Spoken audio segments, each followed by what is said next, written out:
दोस्तों, आज हम इस वीडियो में बात करेंगे बॉलीवुड के 3 खान्स के बारे में। और ये मैं वीडियो क्यों बना रहा हूँ? क्योंकि एक अब बहुत बड़े यूट्यूब पे काफ़ी फॉलोवर है बंदे का और काफ़ी व्यूज़ भी आते हैं। उसको हमेशा देखा है मैंने कि बैलेंस क जो हार जाता है तो बैलेंस करने का प्रयास करता है। ऐसे लोग जो एक एजेंडा के तहत काम करते हैं और ये बोल सकते हैं कि शाहरुख खान का जो टीम है ना, उसके इशारे पे काम करते हैं। आप ऐसे आदमी को देखेंगे कि बॉर्डर ऐसे लोग केवल धुरंधर को उसने पहले धुरंधर मूवी आई थी, तो बैलेंस करने का प्रयास किया था और बाद में वो कैसे चेंज हो गया, धुरंधर पार्ट 2 की बात कर रहा हूँ। बाद में वो चेंज हो गया, उसके बारे में वो क्या बोलने लगा। तो ऐसे लोगों के बारे में बॉर्डर 2 आई, पिक्चर अच्छी चली। आप क्या देखना चाहते हो कि भोजपुरी पिक्चर है, सी ग्रेड पिक्चर है, उसे जनता पसंद की, जनता ने देखा, बजट कम थी। आप उससे बात मत करो, आपके कहने से ना कोई पिक्चर सी ग्रेड की हो जाएगी और ना वो बी ग्रेड की हो जाएगी और ना ए ग्रेड की हो जाएगी।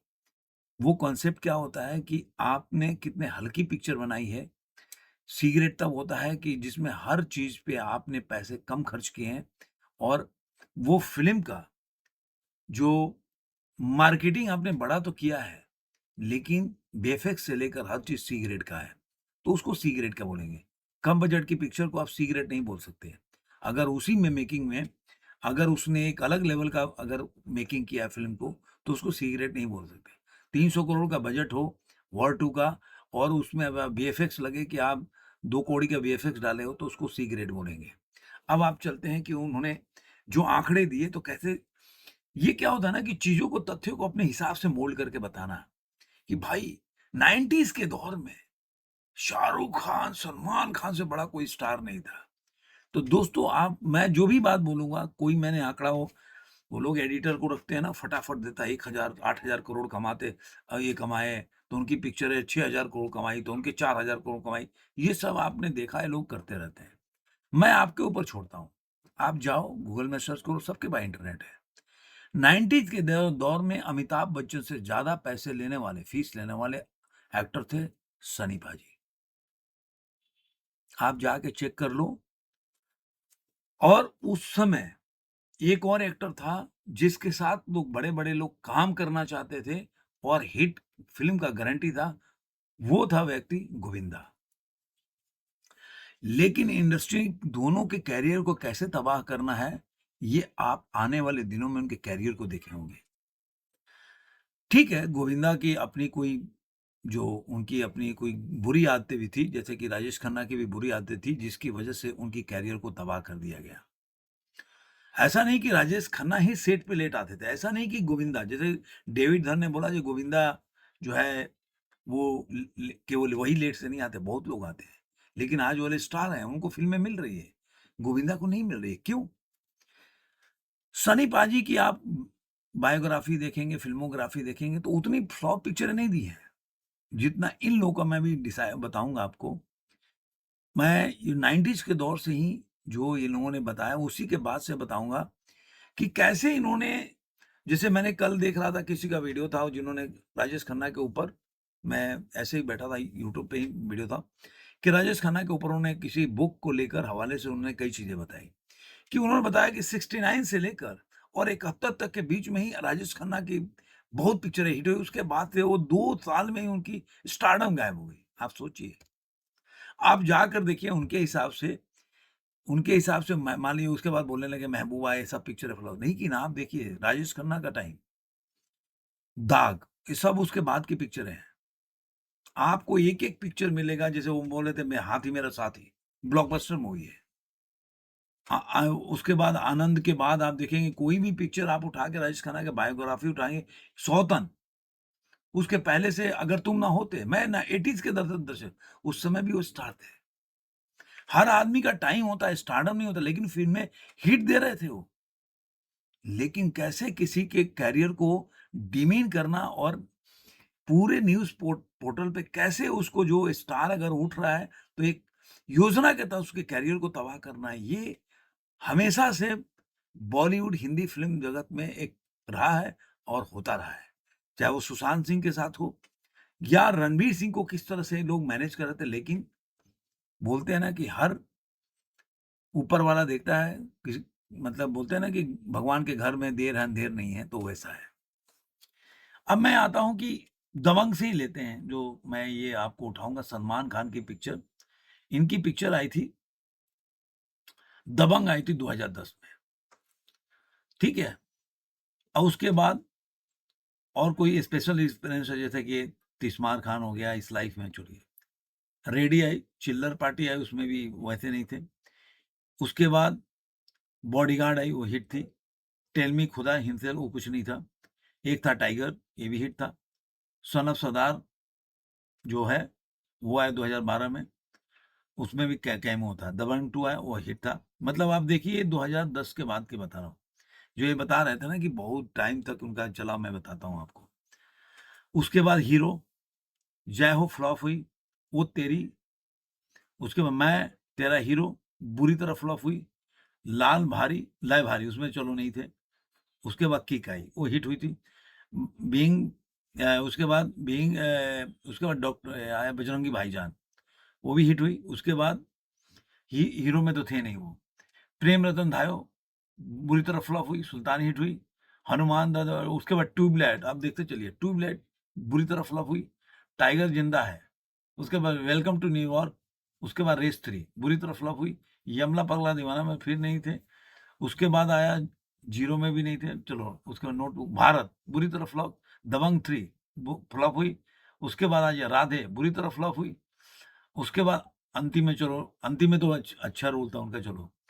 उसके बाद उनका पिक्चर आया गॉडफादर, गॉडफादर में भी थे। उसके बाद आया उनका वेद में थे, वेद में एक छोटा था उनका रोल था, चलो कोई नहीं। किसी की भाई किसी की जान, वो बुरी तरह फ्लॉप हुई। उसके बाद टाइगर था, और सिंघम में नहीं थे, बेबी जॉन में भी नहीं थे, छोटा सा रोल था। सिकंदर बुरी तरह फ्लॉप हुई। तो आप देखते चलिए, उसके पहले दबंग पे के पहले आप जाएँगे, ये जो 90s के दौर की बात कर रहा है ना बंदा, ये मैंने आपको दबंग के बाद से सुनाया।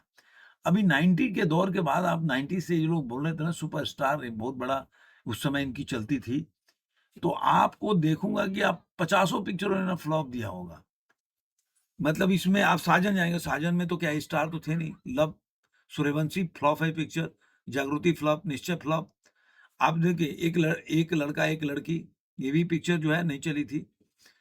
उसके बाद दिल तेरा आशिक, ये भी बेकार पिक्चर थी। हम आपके कौन हिट हुई, आप राजश्री का प्रोडक्शन था। चाँद का टुकड़ा, आप देखते चलिए, ये भी ऐसी पिक्चर, अंदाज़ अपना हिट पिक्चर थी। संग दिल सनम, ये पता नहीं, मुझे याद नहीं आ रहा कि हिट थी फ्लॉप थी। उसके बाद करण अर्जुन हिट थी, वीरगति सुपर फ्लॉप थी। तो आप जाएँगे, खामोशी, आप जाके देखिए बुरी तरह फ्लॉप थी। आपको लगेगा कि ये फ़िल्म जो है, इन्होंने जितने भी पिक्चर किए हैं ना, ज़्यादातर फ्लॉप रही है, कोई बहुत बड़े।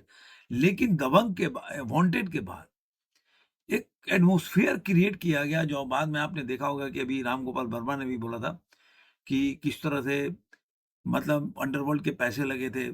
वो रानी मुखर्जी के साथ पिक्चर आई थी, तो उसके बारे में। अब आते हैं मेन, जो शाहरुख खान के बारे में बोलते हैं ना, शाहरुख खान बहुत बड़े स्टार हैं, और इनकी पिक्चरें आप देखेंगे ना, तो मैं आपको इनके तो पिक्चर मैं बताता हूँ कितनी पिक्चरें ये लोग हिट दी हैं, कितने फ्लॉप दिए हैं। बड़ी-बड़ी पिक्चर है। मतलब आपको उठाता हूँ यहाँ से, आपको 2010 से ही बोलते हैं ना ये, कि अरे यार 2010 में कितना बड़ा स्टार था ये बंदा। हाँ, चलिए अब चलते हैं इनके पिक्चर के बाद। इनकी पिक्चर आई थी 2010 में, my name is Khan, hit हुई। शाहरुख खान की पिक्चर ऑलवेज कभी कभी लव। हाँ, उसके बाद डियर जिंदगी बेकार थी। रावण फ्लॉप हुई। डॉन टू भी कोई खास नहीं चली। जब तक है जान, वो यशराज ने कैसे चलाया था वो तो ही जानते हैं।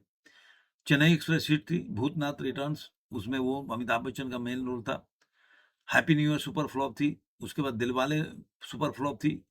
भाग जीतू जी वो कुछ नहीं थे। फैन भी सुपर फ्लॉप है। ए दिल है मुश्किल भी सुपर फ्लॉप पिक्चर थी। डियर जिंदगी सुपर फ्लॉप थी। रईस सुपर फ्लॉप थी। जब हैरी मेट साजन सुपर फ्लॉप थी। जीरो सुपर फ्लॉप थी। आप देखते चलिए, ला ये तो लाल सिंह चड्ढा, ब्रह्मास्त्र सुपर फ्लॉप थी। पठान, जवान और टाइगर 3, और डंकी को बोल नहीं सकते। तो इस तरह से जिस तरह से उसने बताया कि इनकी पिक्चरें लेकर कि ये लोग एकदम 90s के दौर में बहुत बड़े स्टार थे। बाप! और इनका अब टाइम जा रहा है। टाइम नहीं जा रहा है, इनके लोग आँकड़ों को समझ गए हैं। इनके जो आँकड़े होते थे ना, जिस तरह से कॉर्पोरेट बुकिंग करके फ़िल्में हिट कराते थे और इंडिया में नहीं चल रहा है, ओवरसीज़ में फ़िल्में चल रही है, वो सब देखिए, अभी आप देखिए कि आज के टाइम में 1788 बाहुबली के रिकॉर्ड को तोड़ चुका है धुरंधर 2, लेकिन आज भी 421 करोड़ उसका ओवरसीज़ कलेक्शन है। तो आप देखिए दोनों के बीच में गैप क्या है? अब आप बोलेंगे कि अरे यार वो शाहरुख खान का बहुत अरे भाई जिस मतलब आप कैसे देखो ऑडिटिंग नहीं होता ओवरसीज़ के आंकड़े के जो प्रोड्यूसर आप बोलोगे कि भाई प्रोड्यूसर क्यों बढ़ा के टैक्स भी देना पड़ेगा। अरे भाई आप मनोज सिंघवी साहब को याद कर लो, कि उन्होंने कैसे टैक्स को 55% का जो टैक्स का चला था, तो आप मान लो जो आपके पास ₹100 ब्लैक मनी पड़ा है, वो तो आपके लिए मतलब कागज़ का टुकड़ा है। आप ₹50 दे दिए गवर्नमेंट को, 50 आपका पैसा तो हो गया ना। तो ये सारा खेल है। तो जो लोग ऐसे बैठ के वीडियो बनाते रहते हैं, ये कमाया, वो कमाया, तो कहीं न कहीं ये दर्शाता है कि ये इनका टाइम इसलिए जा रहा है क्योंकि अब हर आदमी के हाथ में मोबाइल है और हर आदमी ये देख रहा है कि थिएटर में कितना भीड़ है और उसका बीएमएस पे कैसे कॉर्पोरेट बुकिंग होती है और कैसे हाउसफुल का बोर्ड लगाया जाता है। तो सबको पता है। धन्यवाद।